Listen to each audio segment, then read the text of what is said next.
Guys நீங்கள் ஒருவேளை Apache RTX 300 bike வச்சுருந்தீங்கன்னா உங்களுடைய பைக்கை நீங்கள் எந்த ஒரு ஷோரூமில் சர்வீஸுக்கு கொடுத்தாலும் அந்த ஷோரூமில் உங்களுடைய ஆயில் கரெக்டாக மாற்றுறாங்களான்னு நீங்கள் செக் பண்ணிக்கிடுங்க. உங்கள் பைக்குக்கு இந்த ஆயில் மட்டும் தான் மாற்றணும். அப்பாச்சி ஆர்டிஎக்ஸுக்கு தனியான ஒரு ஆயில். ஸோ இந்த ஆயில் வந்து பார்த்திங்கன்னா 1.5 லிட்டர் வரும். ஆனால் நமக்கு ஆயில் உள்ள இன்ஜினில் ஊற்றுறது 1.3 லிட்டர் தான் ஊற்றுவாங்க.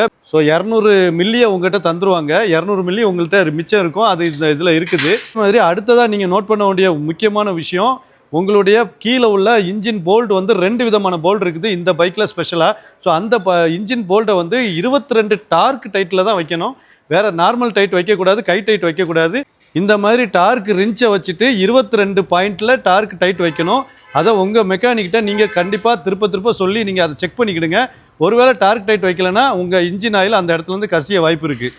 அதுக்கப்புறம் உங்களுடைய இன்ஜின் ஆயில் மாற்றும் போது எவ்ரி டைம் உங்களுடைய ஆயில் ஃபில்டரையும் அவங்க சேஞ்ச் பண்ணிடுவாங்க.